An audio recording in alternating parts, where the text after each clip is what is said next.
Ladies and gentlemen, welcome back to another episode of The Intelligent Moron with Alex Silva. You know, green is my favorite color. I've always been a fan of green. I know it's not the most popular color to be a person's favorite out there, but green is my number one color. It has been for a very long time. It's not blue, right? I know how popular blue is. It ain't red.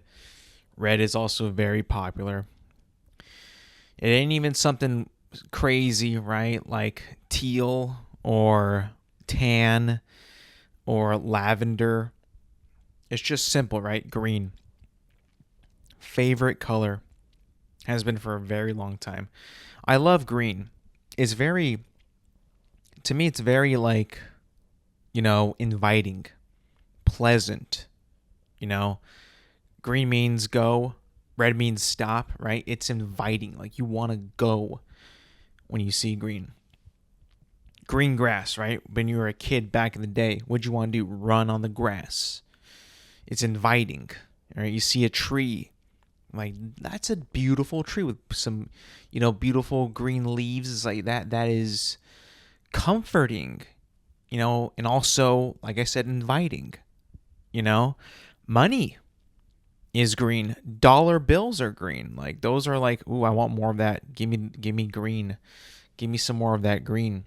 It's a very inviting and welcoming color that I've always loved for a very long time, right? I'm not a blue guy. I'm not a red guy.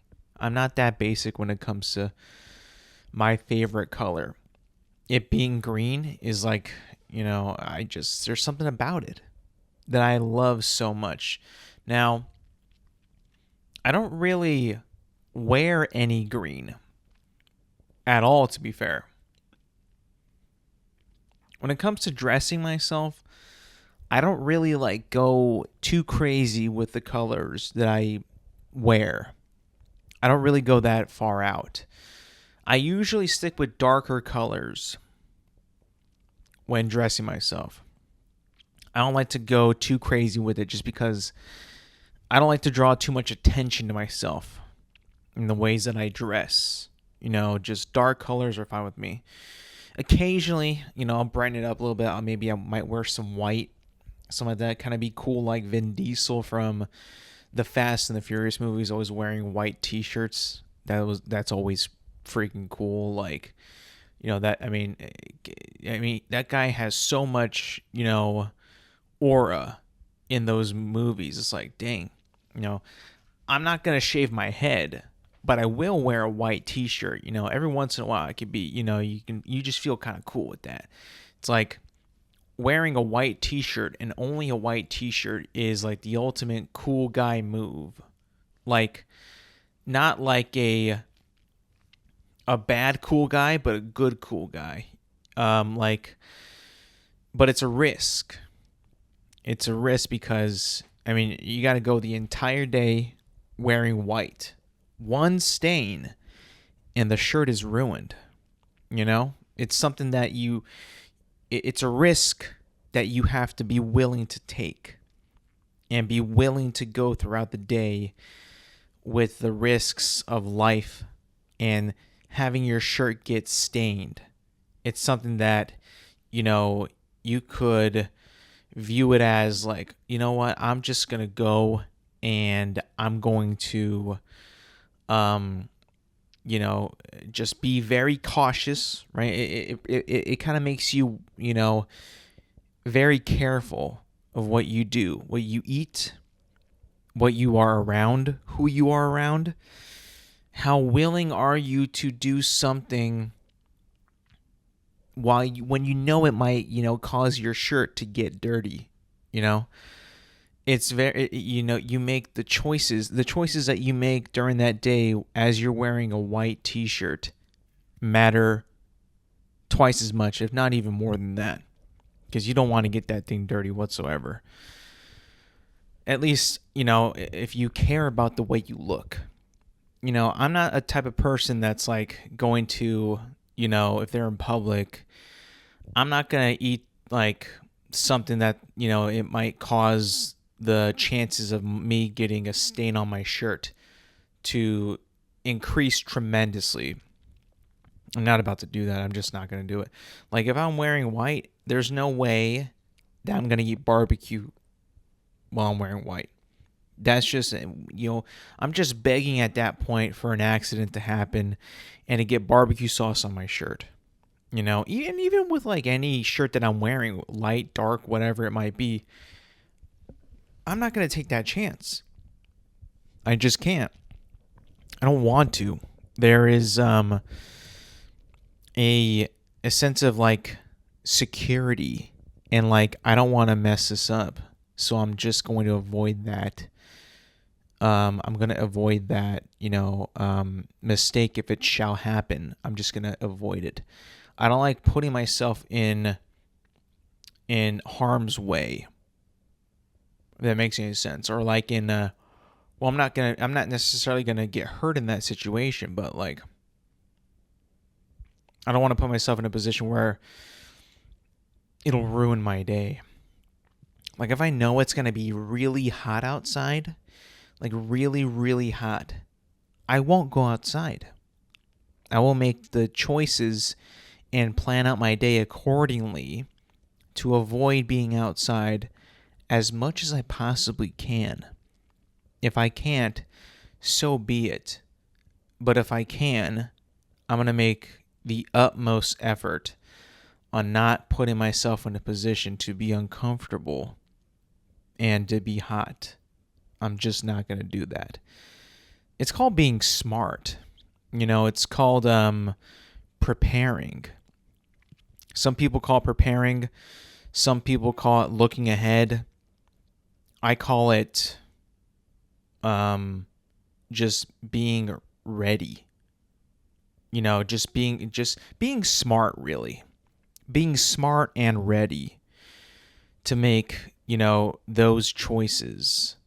Like I am a big check the weather guy when it comes to outings where I will be heading to, what I should be on the lookout for. Should I be aware of my surroundings? What's it going to be like? What should I wear? I was going to wear this, but maybe I should wear that instead. I'm not going to go to, a thing that's outdoors and not check the weather ahead of time to see what I'm going to be up against, right? We are all on our very small little journey in this world where you view yourself as the main guy or gal in this adventure today. You're going to do everything that in your power to make sure that you are able to go through the day or days, whatever it may be, and prevail through them without any sort of setback or any kind of hill, or make sure that you can hurdle all the obstacles in your way. If you want an analogy of how to view life, I just thought of this right now. How many have you ever seen the Olympics? Specifically track and field, specifically the hurdles. If you haven't, it's when a very athletic and fast person who could also jump runs in a straight line up against other people in a race to see who can finish the fastest. But there's a catch. In the lane, there are hurdles that the runner must jump over and continue to run and beat the opponents that they are competing against. Life is kind of like that. Or maybe not kind of, but very much like that. You're competing, you're wanting to go fast, you want to finish first, but also you want to make it through, without any tripping over any hurdles. You want to make it through so you without any cuts or scrapes or bruises or owies. You want to make it through. but you don't want to be the last one either. You want to win the race. At least that's how I see it. Is not only do I want to make it through, make it without any cuts or bruises, but I also want to be first. That's just my mentality, is winning at all costs. Now, it might be something that is in me specifically, particularly in me, in this situation, but I am somebody who enjoys to win at things in life. Competition. I'm a huge competition guy. I love it. I think that competition is something that really is something that we as human beings look at as, we should look at as a privilege. Competition. That's something that I think that we all need in our lives to, one, continue to be human, two, to become better as men and women, three, the purpose of life. Giving yourself a purpose to live, I think that competition is key to that. Because if you think about it, right, you either work or you go to school, right? In this country, right? You're either working, going to school. Some of you might be entrepreneurs that, don't need to necessarily work, day to day and necessarily like put yourself out there, try to be better in the eyes of your boss or bosses, or even your peers, co-workers. And if you're going to school, you're probably trying to put yourself ahead of the other students in your class, right? And, same thing. You want the better grades. You want the promotion. You want a raise. You want to score higher on your tests than somebody else, right? It's competition. It's very much needed in human society to better ourselves, because bettering yourself every day, it ignites something inside of you that is fuel for your fire as a human being, that makes life worth living so much more than not having any type of competition with nobody else out there, right? And I'm not talking about like, I guess you could kind of like make it everything competitive. I mean, Michael Jordan, the greatest basketball player who ever lived, made everything that he did with his teammates and everybody that he knew a competition. And that got him 6 NBA championships in his career. And no one has been able to reach that feat in a very long time. At least what he did, he three-peated twice. He never was trailing in any finals series. He never played in a game 7. The series that he played in never got to 7 games. Like, the guy is an all-time winner. Not just a winner, but a champion, right? A god amongst men. And the ultimate champion. Competitor, right?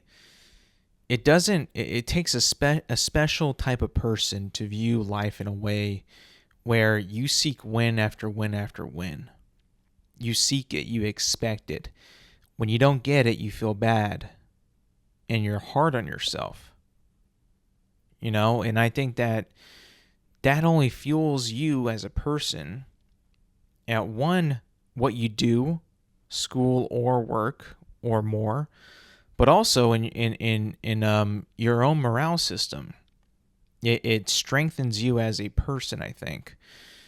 And, you want to be not only the best at what you do, but also the best around other people. You want, I just, for some reason, you feel like you need to be better at, being, a good person, I think. At least that's how I see it. I want to be a better person than I was yesterday.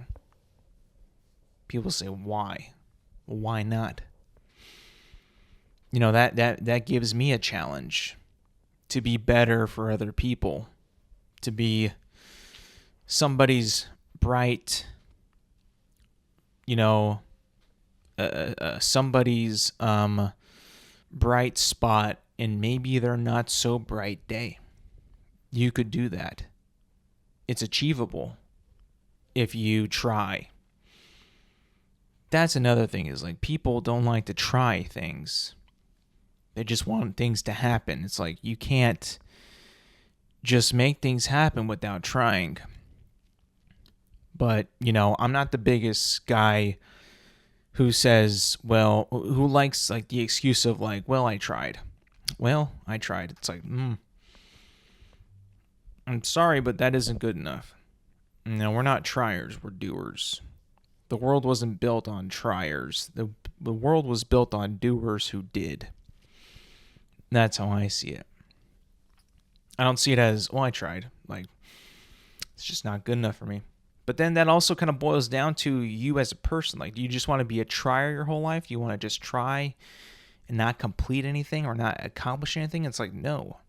You start by trying, and then you evolve and improve into doing. That's how life is. That's how life works. I expect that from people in my life. It's like, you want to try? Cool. Try. Once you're done trying, let me know when you're ready to start doing. I don't know. Maybe I just look at it a little too serious, competitive. But that honestly is just who I am. I mean, it's something that I kind of grew into. You kind of just can't let the world just like walk over you. You can't let people walk over you too. You really can't. You can't allow that to happen, because you think about it, the world is run by people. People rule the world. What makes that person different from you? Not a whole lot. Not a whole lot. Maybe some knowledge, but ambition and drive? Nah, I don't think so. I mean, some people, yeah, right? Like, Elon Musk probably has a little bit more drive than I do, but that doesn't mean that I can't reach his drive, like how much drive that he has. It doesn't mean that I can't reach it, that I can't attain it, right? It's possible. It's a possibility for sure. But, you can achieve anything if you believe. If you actually are looking at it like, I think I'm going to do this, or I believe that I can do this. When you believe, you're only halfway there, and then you just got to do, right? If you can believe in it, then you can do it. I know that sounds cheesy and that sounds corny, but it is the truth. A lot of people don't have belief in themselves. It's sad. Sad because it's like, you are your biggest fan. You're your biggest, what do they call it? Cheerleader, right? You're the one. No one wants it more than you do. Nobody does want it more than you do. Don't let anybody want it more than how much you want it. Once somebody wants it more than you, then you've already lost, in my opinion. Then you probably don't have enough drive to do it. And then if you don't have the drive to do whatever it is, then you don't have the drive. Then you find drive somewhere else, or for something else. There's nothing wrong with that. Something you don't want to do, you don't do it. But you want to do this, go do it then. It's very simple. It's simple yet really hard to do. It's not something that is, it's not something that is viewed by a lot of people in the way that I view it. Not everybody has the same viewpoints as I do, which is, it's a rare quality, right? But I don't even know if it's a quality. It might just be a disease or a sickness that I just cannot shake, right? I don't know. All I know is that I do try. And I do, right? I do this podcast every week. A few times I have not, but for the most part, every Thursday morning, you can guarantee an episode will be ready for you to listen to in the morning. Now, as I speak right now, I believe that there is a podcast that is premiering on YouTube at this very, very, very exact moment of this recording. Now, just to be fair, just to be accurate, I will be looking real quick and seeing if this is still going. Oh, it ended an hour ago. So, if you don't know, the podcast debut of one Taylor Swift has been made. Apparently, she's never been on a podcast until now. She just went on, or just premiered, on Travis and Jason Kelce's New Heights podcast.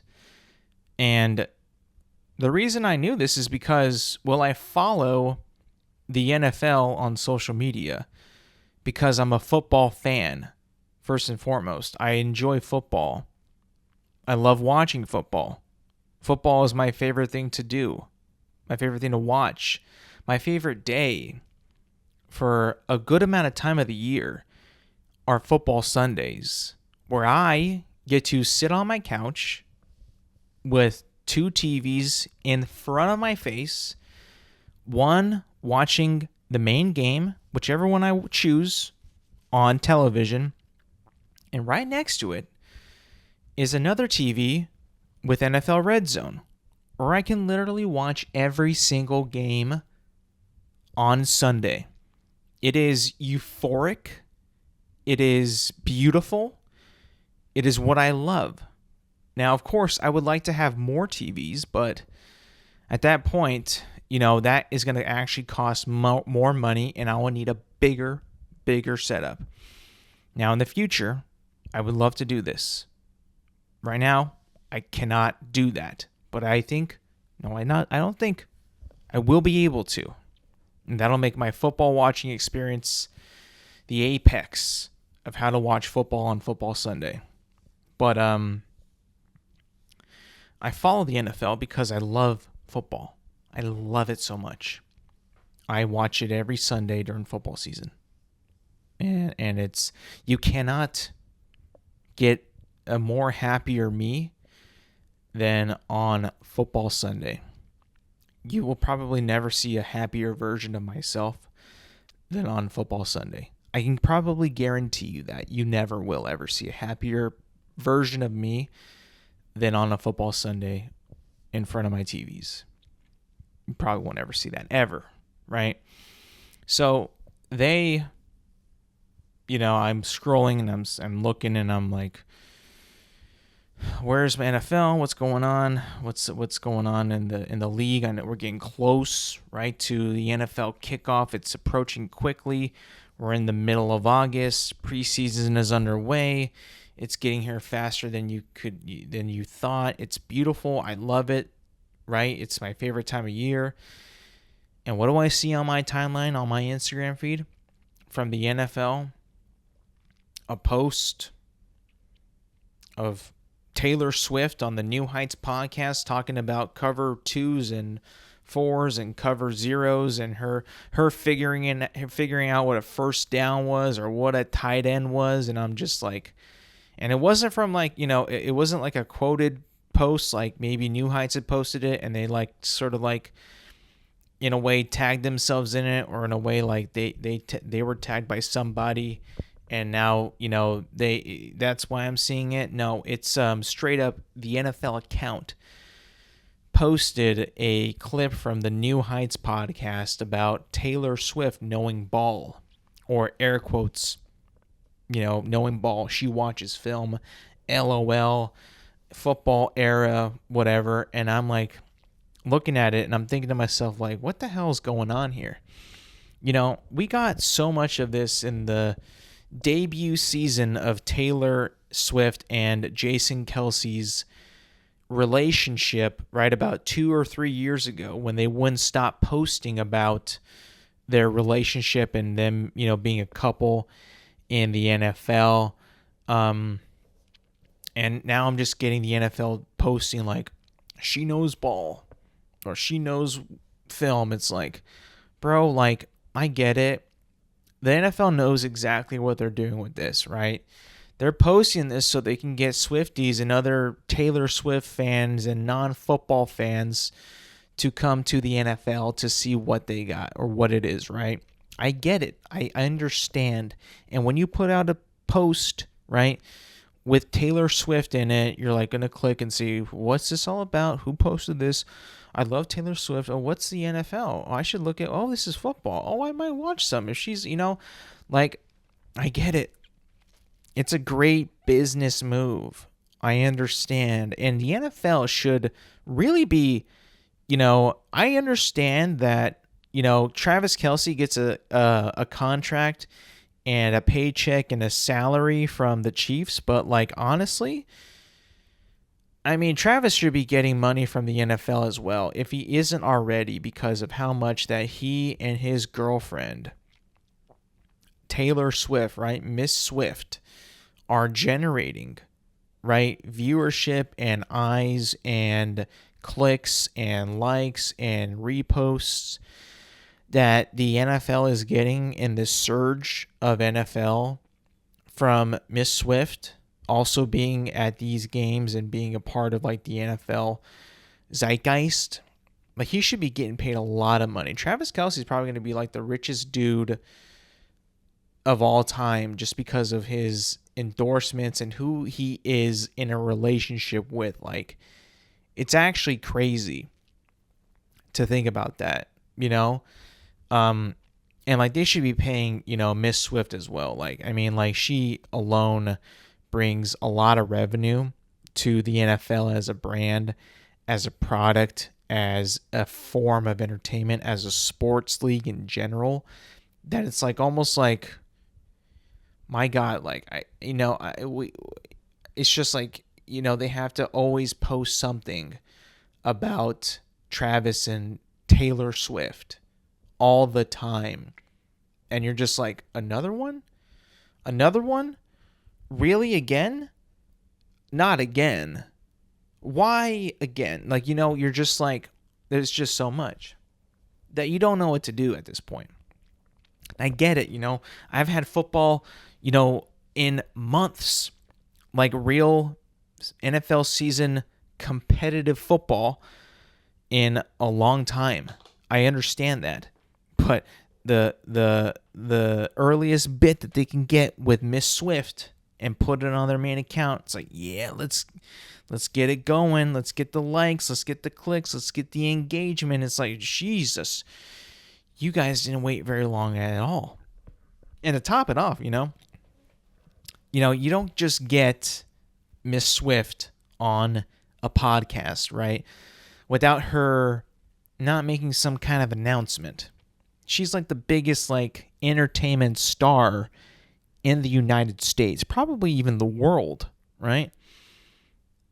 She announces an album, or at least the cover of an album. She also announced like the track list of like her songs. And I'm like thinking to myself, like, you know what? Good for Miss Swift. Like, good for you, Taylor Swift. Like, you just won so much in one day being on their podcast, which was probably recorded like a few days ago, maybe a week ago or so. Like, you just like won like the PR Olympics. Like, there is no better way for you to promote yourself than being on Travis and Jason Kelce's podcast, where football guys watch and girls watch who are fans of Taylor Swift that like Travis Kelce and now like Jason Kelce, and you go on that podcast as Miss Swift and you promote your album, right? While you talk football. Not only you got the ladies tuned in, you got the dudes tuned in because you're a pretty lady, right? I mean, no one has ever been like, man, Taylor Swift is ugly. No man has ever said that. I've been annoyed by the coverage of Miss Swift on the NFL. Sometimes it feels a little forced, out of place. Like, I would like to see the replay of that. Thank you very much. Why are you showing me this beautiful woman, which I don't mind? She's beautiful, but I'd like to see the replay, right? We're watching a game. I'm not going to be like, yo, get this off my, like, no, I'm going to be like, oh, hi, it's Miss Swift. Very lovely. I love it so much. But can I see the replay one more time? It's just like sometimes it also makes no sense of why to show Miss Swift. But, I'm not going to lie. I probably I haven't seen much of the of the podcast. Like I said, it was premiering shortly before I recorded my show. So, like, I need to consume some of it to get a little bit of a full comprehension of what was said. But I do know, because I've seen clips, her promoting, her album, knowing a couple things about football. Not a whole lot, to be honest, but maybe more than most women know, like regular women that don't really care for football know, which is cool to see. But it's like, I know what you're doing, NFL. I get it. Like, it's not like you're not going to parade other NFL players' wives or girlfriends because they're not Taylor Swift, right? You're not going to show, like, you're not going to promote or on your own page like Matthew Stafford's wife, right? Or Puka Nakua's girlfriend. You're just not going to do it. You're going to do it with Travis Kelce and his girlfriend. Fair. I get it. I understand. But, keep getting them checks. Keep doing what's working because, I know for a fact that these guys are making a boatload of money just, not even really trying that hard. Just being themselves and being who they are, which is crazy, right? It's insane. Taylor Swift doesn't even have to sing. She just has to be, like, alive and within a view of a camera at an NFL game, and they make money. And she's a performing artist. I've never heard her music. Maybe I have, but I don't know the songs. Wait, no, that's not true. There's a song I actually quite admire from Taylor Swift. I'm not a huge, I don't like country, so, like, her country stuff was kind of crap to me. No offense, Miss Swift. But I think it's called Feeling 22. That's kind of a banger. I'm not going to lie. Like, that's a very catchy song. I like that one. But I think I've heard a couple that I might know the name. I don't know the name, but I'm forgetting, like, how they sound. So 22 or Feeling 22 or that one is cool. I like that one a lot. So she's talented, but she doesn't even have to freaking sing a scale or an octave or whatever the hell they do. Like, she just has to exist in front of a camera at an NFL game. And they make money, and she makes money as well. Like, she gets, like, what is royalties, I think, or just, like, likeliness. Like, she's there. It's like, you don't even have to do much. You just got to exist as Taylor Swift, and you make a lot of money. She didn't even have to, she probably didn't even sing, like, at all on this podcast. Now, I haven't listened to it yet, so I'll have to. Now, I'm not usually a watcher of podcasts. I don't like watching them because I feel like listening to them is fine. But Miss Swift is a fine woman, so I might actually have to, like, watch that podcast. Whatever. I don't care, right? She's a pretty lady, right? What do you want me to say? But yeah, the NFL is just kind of like glazing this right now. I mean, it's just insane, like, how much they care about Miss Swift being on a podcast, which is like, I understand why, 100%, but it's like, just like, chill out a little bit, guys. Come on. I'm just going to, oh my God, this is insane. So the last 1, 2, 3, 4, 5, 6, 7 posts that the NFL has posted on Instagram have all been Taylor Swift related. The last 8 posts inside of 2 hours have all been with Taylor Swift. 2 hours of a sports league account not posting about the sport, posting about one of the NFL's employees' girlfriend on their podcast. Wild. Absolutely insane. I get it. I understand. Miss Swift is a pretty gal, but you know what you are. You got it. You still got to be real. You know what you are. You're the NFL. National Football League. Taylor Swift is not in there. Figure it out, you know? Moving on to, hey, before I fully move on, Miss Swift, if you'd like, you can come on my podcast. Well, you could come on to my podcast and be interviewed by me, and we could chat.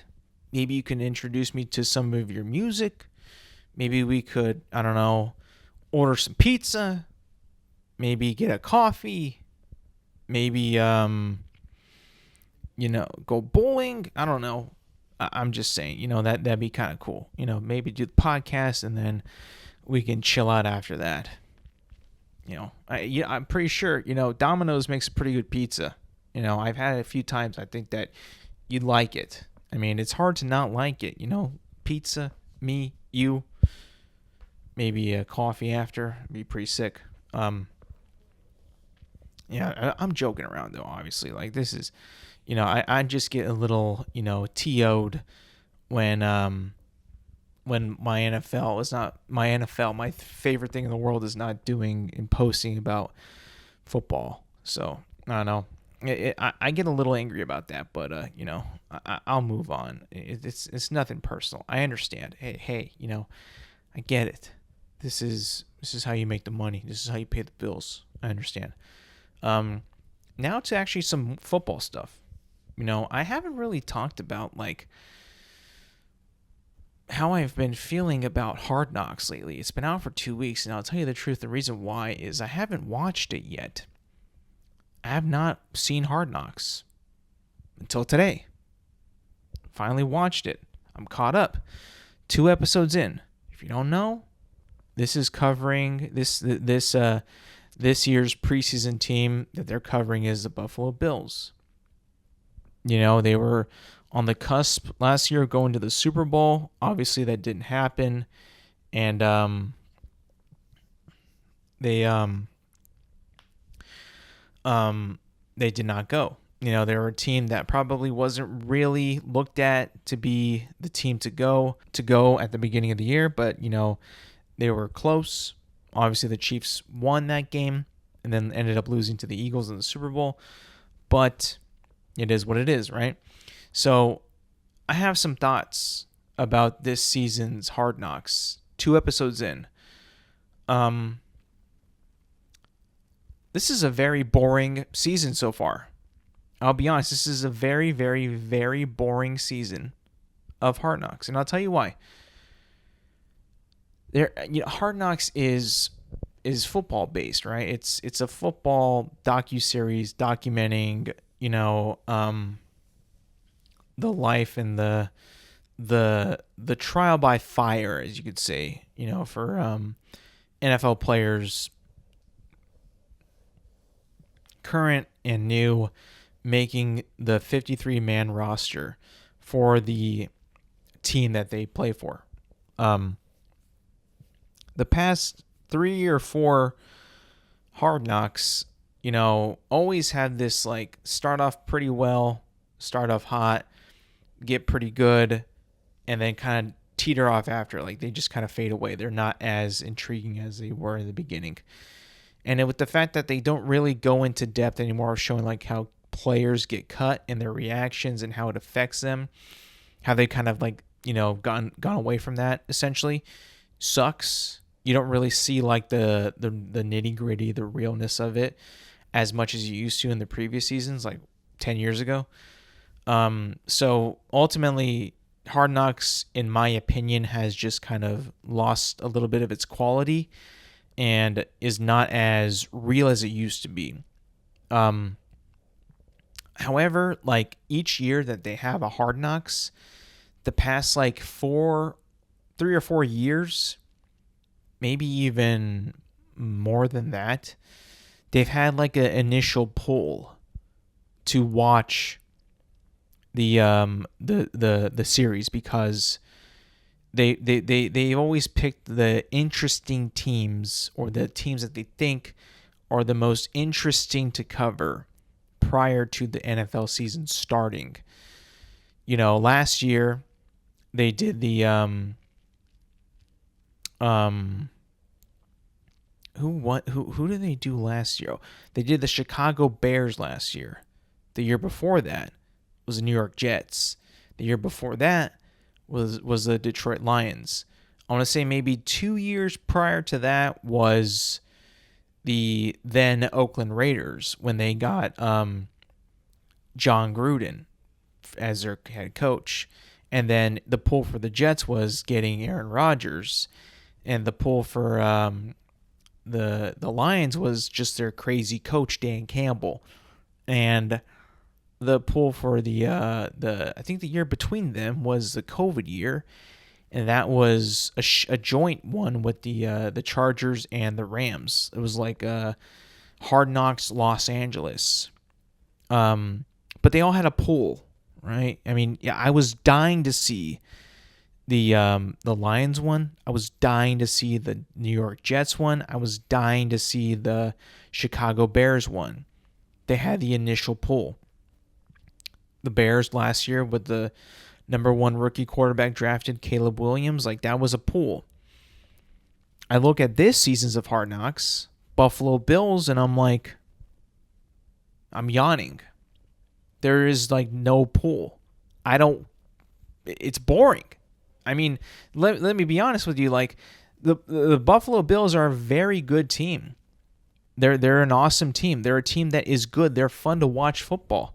They are not fun to watch a football docu-series / drama series, depicting training camp. They are not fun to watch that. They are not. I will say it right now. They are boring. This season, 2 episodes in, is extremely boring. Very boring. There's no Caleb Williams. There's no Aaron Rodgers. They're not on the team, but like you get my point. Like there is no like draw to watch it. There is no storyline that has built up to it that they're like, this is cool from the draft, or maybe this trade will follow this, like the repercussions of this trade from this player over here to now this new team. There's none of that. It's all just regular training camp, regular games. Not a whole lot of things about like, who's on the chopping block that we care about. Everybody who's a starter is pretty much going to be safe so far. We know Josh Allen is the guy. He's a great guy, but it's like there's no like pull to watch this season, in my opinion, so far. 2 episodes in, I'm like, dang, man, this is boring. The Buffalo Bills are straight up boring to watch for Hard Knocks. I can't believe I'm saying it, but it's true. I had much more fun watching this season of quarterback than I am right now watching this season of Hard Knocks. And the same guy, Kirk Cousins, was in both seasons of freaking quarterback. And this is a brand new team that we haven't seen on Hard Knocks. So, hey, I'm not trying to be mean. I'm just saying, like, for me, for a fact, like, this is just a boring Hard Knocks. I don't know how to make it any nicer or make it so, like, oh, you're being harsh. I'm not. I'm just, like, I'm being real. I just think that this is a boring season of Hard Knocks so far. It's predictable. Like, I know who's good. I know who's not good. I know who's on the team, and I know, like, yeah, I'm not necessarily like I know who they are, but like there's nothing new that I'm excited to watch and get like a little bit of a deep dive and a peel back the onion type of like, this is what's really going on. This is their identity. This is who they are. Like, we know who the Bills are as a team. They're not a new team. They're not a team with a new coach, a team with a new quarterback, a team with like a new wide receiver. Like, they're the same team. They are. There's really nothing new to it. It's like, it's nothing new. So like, I mean, like, wow. I mean, that Aaron Rodgers season, I just was watching every episode. And last year's too, I was watching every episode. Like, who's this guy really think he is? Caleb Williams. Is he really all that? Like, you know what would have been cool, actually? It would have been really cool. And they're saving it for the in-season Hard Knocks. They're going to do the NFC East, which, I mean, cool. But they should have done it on the Washington Commanders. That would be really cool to see. I would want to watch. I would get much of a pull to watch that than the Buffalo Bills one. I mean, the new coach, new quarterbacks, somewhat new, right?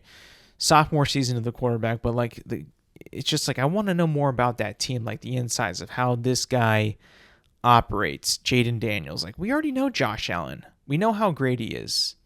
I would rather have like a peel back of the onion for Jaden Daniels than Josh Allen. You know, if I'm being completely honest with you. I think that would have been a much more better pick than the Bills. I'm just being honest. So, yeah, so far, I mean, this is just a very, very, very boring season of Hard Knocks, if I'm being honest with you. Moving on, though. In the world of movies, we know that Avatar, as a movie, as a franchise, has made a lot of money. When you look at the box office for these movies, each one of them has made over $2 billion each. Don't know why, don't know how, but they do. I've watched them both. They're good. They're not $2 billion worth good, though. There's just some kind of thing that for some reason people just can't get enough of these movies. I don't know what it is. I wish I did. I don't. But I guess James Cameron knows. And James Cameron, the director of these films, is a smart guy. I mean, like, he's pulled off two of the biggest movie blockbusters ever made. And both original idea, original IP, his creation. It's all him, essentially. He has done it. He is him in terms of like highest grossing director of all time, right? He makes Hollywood run. He makes that business churn. Right? He's the engine of that. And he has been working on Avatar for a very long time. Very, very long time. For like the past like 2 years, essentially. He's only been making Avatar movies and working on Avatar projects. And he has said, I think it was in Rolling Stone magazine, that, you know, his movies are like, you know, shouldn't, like, I'm paraphrasing, but like, should inspire us to take care of the planet more, like to take care of our planet. He's a big environmentalist, so like, you know, he's done his stuff with like deep sea stuff and all that, and I think like ocean cleaning and all that stuff. So he's big on the environment. But like, I'll be honest with you, man, I don't feel like I want to like go pick up trash on like in like a forest whenever I watch Avatar. Like, I don't feel like that whatsoever. Like, I mean, like, if I'm watching Avatar, I'm like, I just want to see some aliens fighting humans. Like, let me just see like humanity, like, I don't know, like 500 years in the future, like, you know, try to fight against these blue aliens. They're like twice our size. Like, I don't look at Avatar and I'm like, oh, look at that planet. We need to make ours more like it. Like, I'm not like gonna be like, look at this. Look what we could have had. Dang, I hate gasoline. Like, I'm not like that type of person. Like, I don't even know how you would even draw that conclusion that these movies are about the environment. Like, there's straight up a war happening in all these movies. Like, they're fighting the humans, they're fighting each other. Like, there's like barely any scenes where, like, you know, they're planning like so there's no solar panels being used. There's like no, maybe there is, I don't know. You're going to get me on that, sure, whatever. But like there's no like guy in the movie promoting solar panels sales. There's no like ozone thing going on. No one making a speech on Pandora's ozone layer. There's no like someone like a Navi guy like protesting for like um stopping these wildfires. It's like James, this is a bit of a stretch, man. That's kind of a bit of a stretch. Like you're making a movie that's like pure entertainment, completely fiction on a planet that does not exist, that's very green and has a very rich ecology and ecosystem, sure. But like don't come out and say like I just want to inspire people to be, and this is paraphrasing, to be a environmental friendly. It's like, brother, I'm not getting that whatsoever in these movies. I'm getting humans versus aliens with guns and spears and robots. Like, come on. Come on. Like, really? Sure, the second movie, the whales were a big part of the fuel that humans were using and extracting, sure, but it's not a real planet. It's not real. Like, you expect me to really, look at Pandora and the turmoil that planet is in and look at Earth and be like, it's just like the movie. No. I don't think that way, bro. I really don't. I honestly, maybe I should, right? I could always improve on my outlook on life and how I see things different, deeper even, but like I don't view it like that. I just view it as it's a movie. I'm watching a movie. It's entertainment, I don't know. I just thought that was kind of silly. I mean, like, oof. That is funny. James, you kind of got me there. I know you're. He's like, it's not about the money. It's about the message. It's about what it is. It's like, brother, you sure? If it was, why did you not stop? I thought that was kind of funny. Let me see. I got the quote here. I've justified only making Avatar movies for the last 20 years on the basis they can do some good, not just make money. That is the headline, not the quote, of the Variety article about Mr. Cameron. Let me see if I can find a quote. Let me see. Cameron told the publication, and it's Variety, I believe I said Rolling Stone at the beginning, it can help connect us. It can help connect us to our lost aspect of ourself that connects with nature and respects nature and all those things. Do I think that movies are the answer to our human problems? No, I think they're limited because people sometimes just want entertainment and they don't want to be challenged in that way. I think Avatar is a Trojan horse strategy that gets you into a piece of entertainment but then works on your brain and how your heart and your heart a little bit in a way. Interesting. So he's trying to hack my brain. Watch these blue people get murdered by human beings, with mechs and spaceships and planes and bombs and missiles, and like, oh, by the way, this is about the beauty of nature. just letting you know. Like, brother, get out of my brain. Get out of my brain. You have too much power. You've clearly made too much money, and now you want to infect my brain with your nature-loving ass. Get the hell out of there. It's ridiculous. Anywho, moving on. The discourse has changed. The community is shifting. Gamers are speaking out. The shot heard around the world has happened this past weekend, ladies and gentlemen. There's been talk past 2 weeks, a lot of talk about Battlefield 6. It was only talk for a while, for a lot of people, only talk. But now, it's not just talk, it is experience. We've been there. We've done that. The beta came out last weekend to the public, and I will say, I played it, and I loved it very, very much. A week ago, I was excited. I was like, this is looking good. Return to form, possibly. Are we going back? Is Battlefield back? Are we back, boys? Now we got our hands on it for a weekend. We've all played it. And I, for one, can happily say, boys, Battlefield is back. Battlefield is so back. And it's not just me. It's not just my friend group. It's not just a few people online. It's a lot of people online. 521,000 Steam players at peak.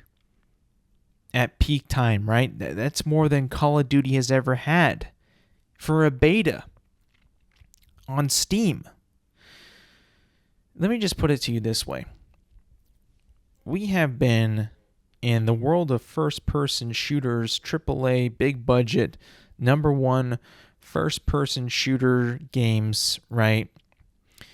We have been on the steady decline, not just because of the amount that's come out from the genre, but the king of the genre, Call of Duty, right? They represent first-person shooter games. They do. They are the one, the only, the big bad, the invincible, the unkillable object, or unmovable object, the unkillable boss. They are the one, the true, the only, the god. They are the god of first-person shooters. And they have a lot of followers, huge fan base, a big player base, a lot of viewership comes from that single game of Call of Duty. When an entire community is now voicing their opinions online, the discourse is shifting, the momentum is shifting, the culture is beginning to shift. When a lot of these players who once played and loved Call of Duty are sick of it, and I mean sick of the silliness, of the corniness, the candy assness, the loss of identity of what this game is. Am I playing Call of Duty or am I playing Fortnite? When that sickness is no longer treatable, you find another route. You find another relief. You find another method of treatment. And that, for a lot of people, this past weekend was Battlefield 6, the beta. And the positivity, the outpour, the sheer like excitement of it, the way people were responding to it, like this is, some people never play Battlefield or barely play it, and they're playing it, and they're like, oh my god, like I did not think that I can go from Call of Duty, playing Call of Duty, brain dead ass Call of Duty, team deathmatch, fast pace, Adderall infused movement to Battlefield, Conquest, and actually care about it and enjoy it. They never thought in a million years that this would happen. And a lot of them were able to find enjoyment from it and actually want to keep playing it. What could it have possibly been? Could have been the Call of Duty fatigue. Could have been something that was fresh, that felt, new, that felt grounded, that felt, something that took itself seriously, that felt like a game. This game actually gives a damn and tries and is like, hey, you guys built a pretty good beta so far for your game upcoming, and I enjoyed it. And I enjoy playing a beta for a game that's coming out that actually feels like people actually tried to make it a good game, which is exactly how I felt with Battlefield 6 and enjoyed playing it so much. And I gotta say, man, hearing that reception, hearing that praise from a lot of people on social media, on YouTube, just, saying like Battlefield is cooking right now. And the fact that there are so many people right now that are on Battlefield's side and supporting them is, we haven't seen like a surge in the popularity of Battlefield since 2016 when Battlefield 1 was coming out. When the first person shooter Call of Duty community was tired of the jump packs, the wall running, the super fast pace. They wanted something more grounded, boots on the ground, and they got Battlefield 6. This is almost like that. Very similar to that same type of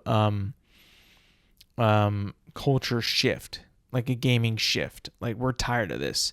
In this sense, it isn't so much about the gameplay, but the identity of the game and where the game is at right now. I'm talking about Call of Duty.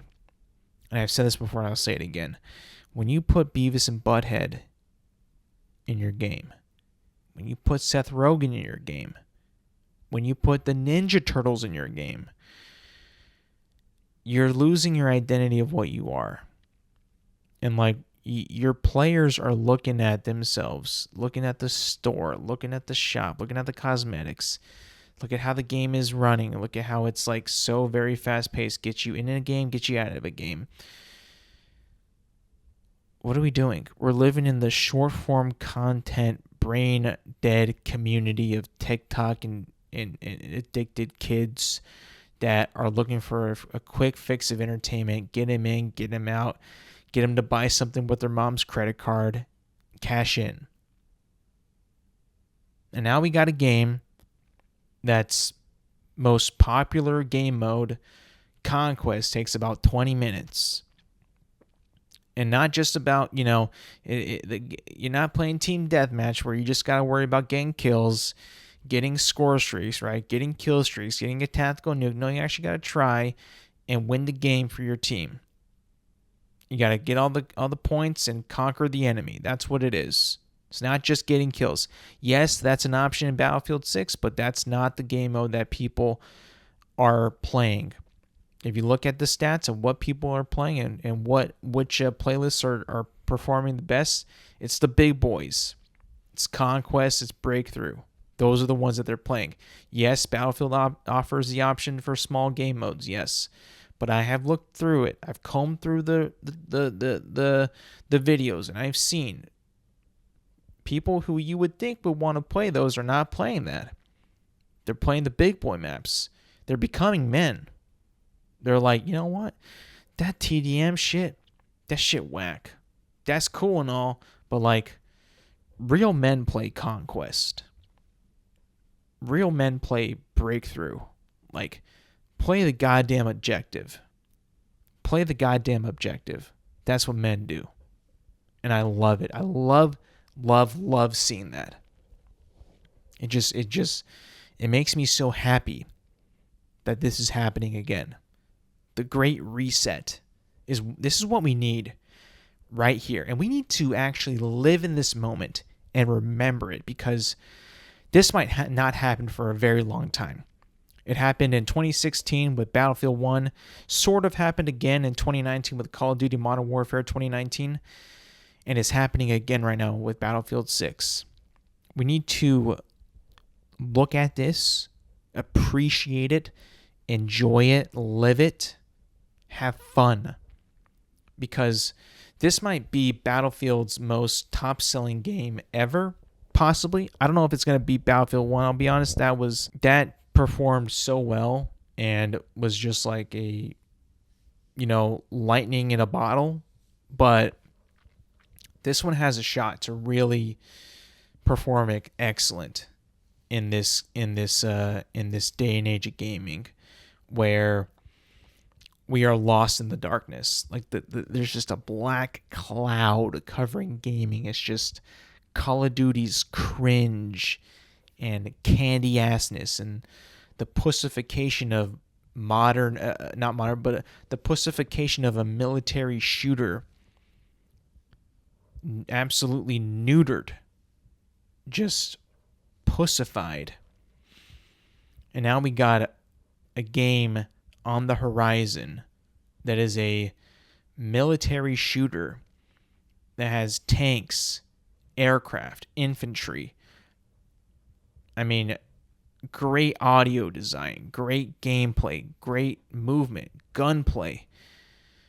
That's on the horizon. That's coming real soon. Pause. That's looking very, very good. Can now confirm I really like it. I'm excited for it. Call of Duty better watch out, man. This year might be the year of their biggest L ever. It might be. They might take a huge L here.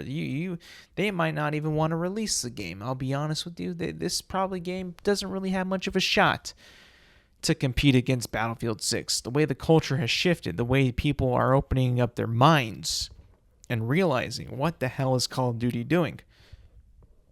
Can they get away with this? Should they get away with this? The answer is no. And thankfully, Battlefield's under a better leadership and is now making a statement and being serious in competing for that number one spot of first-person shooter video games. They're coming. They are coming. And I'm here for it. And I cannot wait.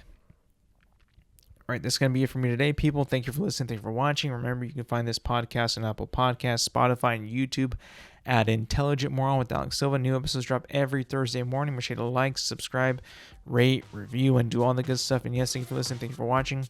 And I will see you guys next week.